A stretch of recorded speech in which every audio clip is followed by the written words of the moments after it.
Dear students, अस्सलाम वालेकुम। Students, आज हम ट्रुथ टेबल और एंड ऑपरेटर और आर ऑपरेटर के बारे में जानेंगे। ट्रुथ टेबल, जैसा कि स्टूडेंट्स आप जानते हैं, our truth table is use to check whether a preposition is true और फॉल्स। स्टूडेंट्स, एक ट्रुथ टेबल उस वक्त इस्तेमाल होता है जब हमें ये चेक करना होता है कि क्या एक प्रेपोजिशन की वैल्यू जो है वो ट्रू है या फॉल्स है।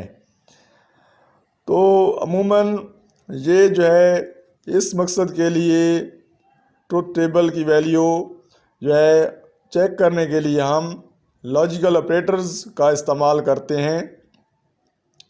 तो जो आम तौर पर इस्तेमाल होने वाले लॉजिकल ऑपरेटर्स हैं, इनमें जो सबसे ज़्यादा इस्तेमाल होते हैं वो एंड ऑपरेटर, और ऑपरेटर और नॉट ऑपरेटर इस्तेमाल किए जाते हैं।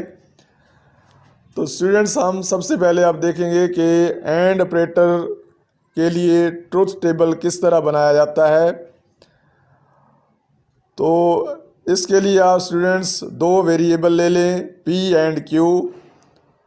तो इसके लिए आपने फर्स्ट ऑफ ऑल तो इनको दो कॉलम्स के अंदर जो है पी और क्यू को लिखना है और इनकी मुमकिना ट्रुथ वैल्यूज़ पी और क्यू के अंदर तमाम लिखनी है। और तीसरे कॉलम में स्टूडेंट्स आपने रिजल्टेंट ट्रुथ वैल्यू लिखनी है, यानी पी एंड क्यू का रिज़ल्ट लिखना है।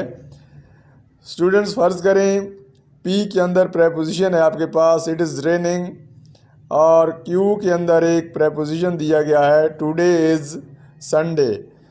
तो देन स्टूडेंट्स देखें, पी एंड क्यू बराबर है it is raining and today is Sunday. तो पी एंड क्यू के दरमियान हम लॉजिकल रिलेशन साबित करने के लिए एक एंड का लॉजिकल ट्रुथ टेबल बनाएंगे, एंड ऑपरेटर का। तो एंड ऑपरेटर के लिए आपने जो है मुमकिना तौर पर 4 इनपुट्स एंड ऑपरेटर की आपने देनी है। सबसे पहले पी और क्यू के कॉलम में आपने जो है वैल्यू पुट करनी है टी और टी, यानी दोनों के अंदर टी टी यानी ट्रू वैल्यू पुट कर दें। ट्रू को जो है वैल्यू ये एक को भी ज़ाहिर करती है, यानी 1 को ज़ाहिर करने के लिए भी ट्रू वैल्यू इस्तेमाल की जाती है। तो जब ये पी और क्यू के अंदर जो है ट्रू वैल्यू होगी तो ये जो है ये आपको जो जब हमें रिज़ल्ट मिलेगा तो रिज़ल्ट में भी हमें जो है ये टी वैल्यू ही जो है पी एंड क्यू करने से टी वैल्यू ही हासिल होगी। तो स्टूडेंट्स, इस सिचुएशन में आपने देखा कि ये जब हम बोथ पी एंड क्यू को ट्रू लेते हैं तो पी एंड क्यू का आंसर ट्रू इसलिए निकलता है कि it is raining on Sunday, यानी इसका मतलब हुआ कि दोनों प्रेपोजिशन जो है दुरुस्त हैं। तो ये जो है ये सिचुएशन को आप जो है टी टी की जगह 1 1 लिख कर भी साबित कर सकते हैं। दरमियान में आपको मालूम है कि इसके लिए जो है डॉट का सिंबल इस्तेमाल किया जाता है, यानी ऑपरेटर के लिए दरमियान जो है सिंबल डॉट है। ये ऑपरेटर या आमिल, ये डॉट की अलामत ऐसी अलामत होती हैं जो एक या एक से ज़्यादा कॉन्स्टेंट्स या वेरिएबल्स के दरमियान कोई ना कोई ऑपरेशन बजा लाने के लिए इस्तेमाल की जाती हैं। तो स्टूडेंट्स, जब आपने पी और क्यू के अंदर टी टी लिखा तो इसका रिज़ल्ट आया टी, और दूसरी जो मुमकिना इनपुट है उसमें आपने स्टूडेंट्स टी पी के अंदर टी लिख दें और क्यू के अंदर एफ़ लिख दें। तो टी और एफ़ का जो रिज़ल्ट होगा वो एफ़ ही होगा, यानी इस सूरत में कोई सी एक इनपुट जो है अगर वो फॉल्स होगी तो रिज़ल्ट जो है हमारा फॉल्स ही निकलेगा। इस तरह तीसरी मुमकिना इनपुट देते हुए आप देखें कि अगर हम P के अंदर वैल्यू F देते हैं और Q के अंदर T देते हैं तो इसका रिज़ल्ट भी F ही निकलेगा, क्योंकि इसमें P जो है फॉल्स हो गया है, यानी एक जो है प्रेपोजिशन फॉल्स हो गया है, तो इस वजह से इसका रिज़ल्ट जो है फॉल्स ही आएगा।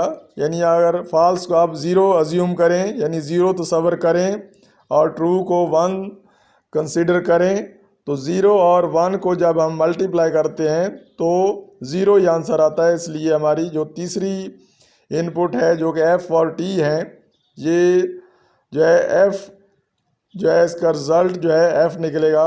अब चौथे नंबर पर चौथी रो के अंदर आप स्टूडेंट्स देखें कि P के अंदर F डाल दें और Q को भी F वैल्यू अगर दे दी जाए, यानी 0 और 0 वैल्यूज़ दोनों के अंदर दे दी जाए, तो F और F जो है ये डॉट होकर यानी ज़रब होकर ये भी हमें 0 ही रिज़ल्ट देते हैं, यानी फॉल्स। तो इस तरह स्टूडेंट्स आपने देखा कि P और Q के अंदर हमने 4 मुमकिना इनपुट्स दी और इनका जो है हमें रिज़ल्ट हासिल हुआ। तो ये एक एंड ऑपरेटर का ट्रुथ टेबल कहलाता है, जिसकी आपको तफसील सारी मुहैया की गई है। स्टूडेंट्स अब हम देखते हैं और ऑपरेटर। और ऑपरेटर का ट्रुथ टेबल किस तरह डिज़ाइन किया जाएगा। और ऑपरेटर को हम स्टूडेंट्स प्लस के साइन से ज़ाहिर करते हैं। और स्टूडेंट्स याद रहे कि जब आपने एंड ऑपरेटर सीखा तो एंड ऑपरेटर को हम डॉट से हमेशा ज़ाहिर करते हैं, यानी ये एंड के लिए डॉट का ऑपरेटर इस्तेमाल किया जाता है। और जो है जब हम लॉजिकल आर की बात करते हैं तो इसके दरमियान प्लस का साइन इस्तेमाल किया जाता है। तो इसके लिए स्टूडेंट्स आपने फिर एक टेबल ड्रा करना है, जिसमें आपने जो है पी क्यू का कॉलम बना लेना है पहले, और इसके बाद पी और क्यू का कॉलम बना लेना है रिज़ल्ट के लिए। तो यहाँ भी बिल्कुल इसी तरह जिस तरह आपने एंड के अंदर जो है बारी बारी पी और क्यू के अंदर वैल्यूज़ पुट की, यानी टी पहले नंबर पर आपने ट्रू वैल्यू पुट करनी है, यानी टी और टी। तो और लॉजिकल ऑपरेटर में भी ये जो जवाब है हमारा ये टी ही आएगा। जबकि दूसरी रो के अंदर आप देखें कि जब हम दूसरी रो में पी के अंदर यानी पी वेरिएबल के अंदर टी की वैल्यू असाइन करते हैं और क्यू को एफ की वैल्यू देते हैं, तो यहाँ जो है जवाब ये टी आएगा। स्टूडेंट्स इसको समझने के लिए आप फ़र्ज़ किया टी जो है 1 के बराबर कर लें और एफ़ के अंदर 0 पुट कर लें, तो 1 और 0 जब आपस में जो है प्लस होंगे तो इसका राइट आंसर जो है 1 आएगा। तो ये ट्रू के लिए जो है ट्रू वैल्यू रिटर्न करेगा। इस तरह तीसरी रो में स्टूडेंट्स आप P को अगर F दे देते हैं और Q के अंदर T दे देते हैं, तो हमारी जो रिज़ल्टेंट वैल्यू आएगी यानी जो रिज़ल्ट निकलेगा P और Q का, वो भी एक ट्रू वैल्यू आएगी। यानी 0 और 1 जो है वो आपस में जब प्लस होंगे यानी और के ज़रिए मिलेंगे और ऑपरेटर के ज़रिए, तो ये एक ट्रू वैल्यू हमें रिज़ल्ट में मिलेगी।